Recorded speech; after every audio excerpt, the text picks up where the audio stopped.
Willkommen bei unserem Podcast. Heute reden wir über ein Thema, das viele von euch beschäftigt: Arbeit in Deutschland. Wie ist das wirklich?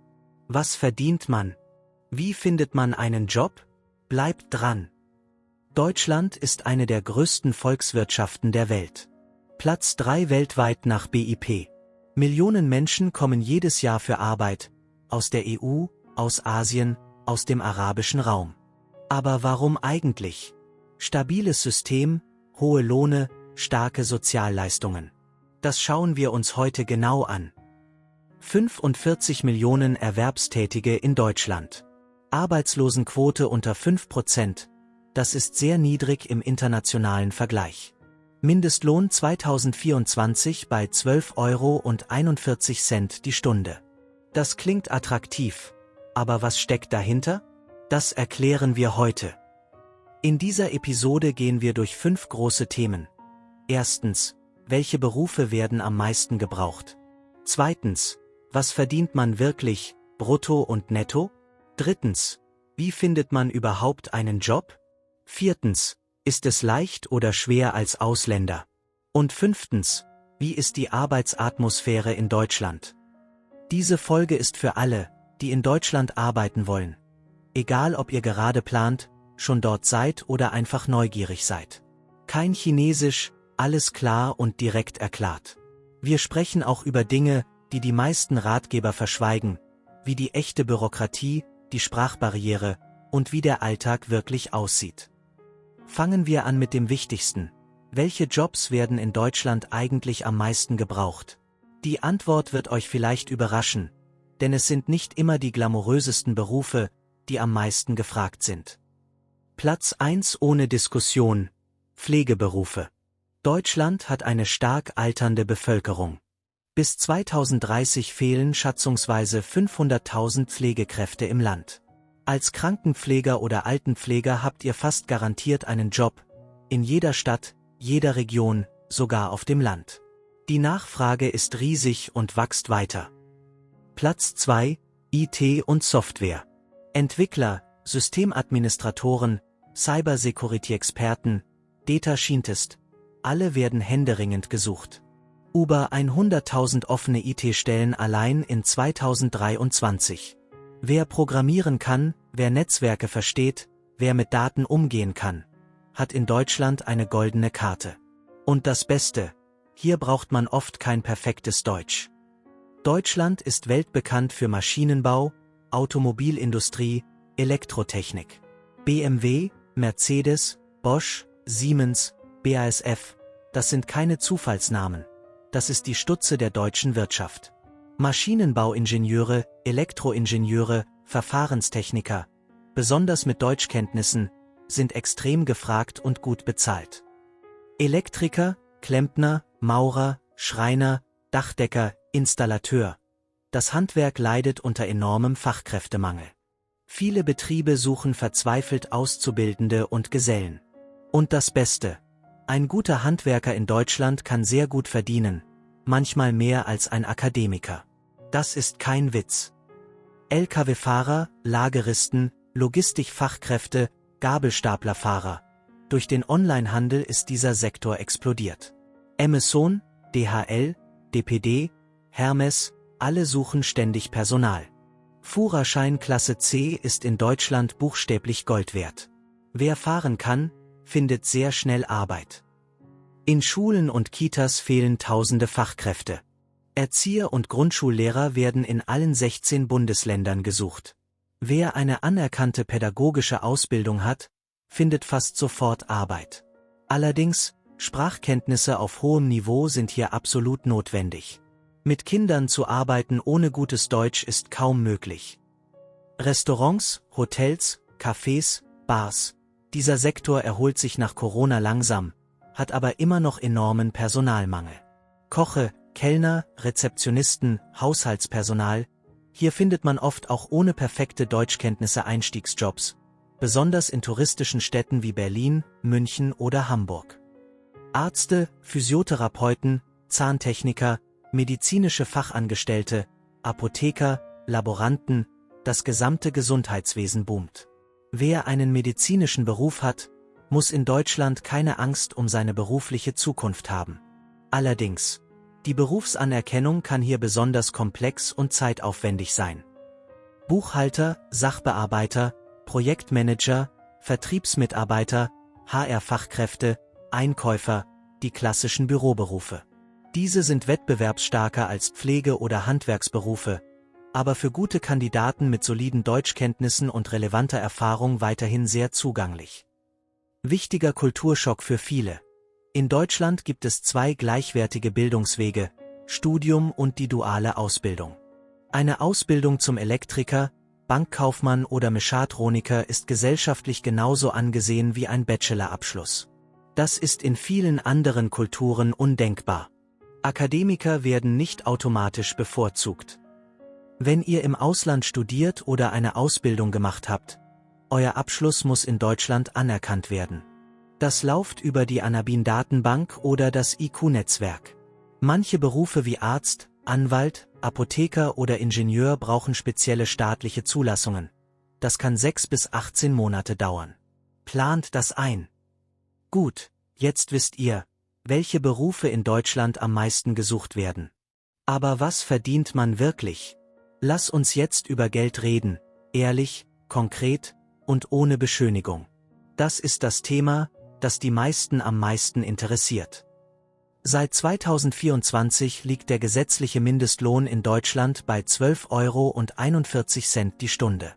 Bei einer 40-Stunden-Woche sind das etwa 2.050 bis 2.100 € brutto im Monat. Klingt erstmal wenig, aber was bedeutet das wirklich für das Leben? Und was ist der Unterschied zwischen Brutto und Netto? Das große Thema, über das kaum jemand spricht. Brutto ist nicht Netto. Bei 3.000 € brutto bleiben nach Steuern und Sozialabgaben ungefähr 1.900 bis 2.100 € netto. Ja, fast 35 bis 40% gehen an den Staat. Das klingt viel, aber dafür bekommt man auch kostenlose Krankenversicherung, Arbeitslosenversicherung und Rentenversicherung. Einige konkrete Beispiele aus 2024. Pflegefachkraft 2.800 bis 3.400 brutto. IT-Softwareentwickler 4.500 bis 7.000 brutto. Elektriker im Handwerk 3.000 bis 4.200 brutto. Lkw-Fahrer 2.800 bis 3.500 brutto. Arzt im Krankenhaus über 7.000 brutto. Erzieher 2.800 bis 3.200 brutto. Kellner mit Mindestlohn etwa 2.000 brutto. Wichtig zu wissen: In Bayern oder Hamburg verdient man oft 10 bis 20% mehr als in Sachsen oder Thüringen. Der Osten Deutschlands war jahrzehntelang benachteiligt, aber die Lohnlücke schlägt sich zunehmend. Und die Lebenshaltungskosten im Osten sind deutlich niedriger: Miete, Lebensmittel, Freizeit. Ein toller Bonus, den viele nicht kennen. Viele Arbeitgeber in Deutschland zahlen Weihnachtsgeld, oft ein halbes oder sogar ein ganzes Monatsgehalt extra im November oder Dezember. Dazu kommt oft Urlaubsgeld im Sommer. Das ist kein gesetzliches Recht, aber in vielen Branchen und Tarifverträgen fest verankert. Was geht vom Gehalt ab? Als Arbeitnehmer zahlt ihr Krankenversicherung ca. 7,3%, Rentenversicherung 9,3%, Arbeitslosenversicherung 1,3%, Pflegeversicherung 1,7%. Dazu kommt die Lohnsteuer, die variiert je nach Steuerklasse und Einkommen. Der Arbeitgeber zahlt dieselben Beiträge nochmal obendrauf. Deutschland hat 6 Steuerklassen. Single ohne Kinder, Klasse 1. Verheiratete können zwischen Klasse 3 und 4 wählen. Mit Kindern gibt es Freibeträge, die die Steuerlast senken. Das klingt kompliziert, und ist es auch. Aber ein guter Steuerberater holt euch oft 500 bis 1.500 € pro Jahr zurück. Das lohnt sich. Kann man mit 2.000 € netto gut leben? In München sehr schwer. In Leipzig, Erfurt oder Rostock durchaus komfortabel. Miete ist der größte Kostenfaktor. In München zahlt man 1.500 bis 2.000 € für eine Zwei-Zimmer-Wohnung. In Leipzig oder Halle 600 bis 900 €. Das bestimmt, ob das Gehalt am Ende des Monats reicht. Okay, jetzt kennt ihr die Zahlen. Ihr wisst, was man verdient und was davon übrig bleibt. Aber wie kommt man überhaupt an diesen Job? Die Jobsuche in Deutschland hat ihre ganz eigenen Regeln. Und wer die nicht kennt, scheitert schon bei der Bewerbung. Die wichtigsten Jobplattformen. Indeed.de, riesige Auswahl, kostenlos. Stepstone.de, eher für Fachkräfte und qualifizierte Stellen. LinkedIn, international, sehr wichtig für Netzwerken. Xing, das deutschsprachige LinkedIn, sehr populär bei deutschen Unternehmen. Und die Bundesagentur für Arbeit mit Jobbörse.arbeitsagentur.de, staatlich, kostenlos, mit hunderttausenden Stellenangeboten. In Deutschland ist die Bewerbung sehr formal und strukturiert. Ihr braucht 3 Dinge: ein Anschreiben, das ist ein persönlicher Brief, warum ihr den Job wollt. Einen tabellarischen Lebenslauf, mit Foto. Und alle relevanten Zeugnisse als PDFs. Das Foto im Lebenslauf schockiert viele Ausländer. Aber in Deutschland ist das normal und erlaubt. Der deutsche Lebenslauf hat klare Regeln. Reverse chronologisch, das Neueste zuerst. Persönliche Daten inklusive Geburtsdatum und Foto. Klares, professionelles Layout, kein übertriebenes Design. Ausbildung, Berufserfahrung, Sprachkenntnisse, IT-Kenntnisse, Hobbys. Maximal 2 Seiten.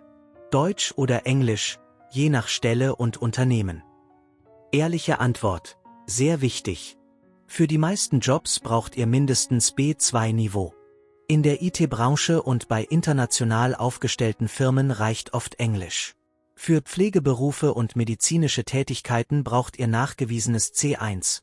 Das ist Pflicht und wird geprüft. Investiert in Sprachkurse, das ist eure beste Investition. EU-Bürger können einfach kommen und arbeiten, keine Genehmigung nötig. Für alle anderen, ihr braucht ein Visum. Die gute Nachricht: Seit 2023 gibt es das neue Fachkräfteeinwanderungsgesetz.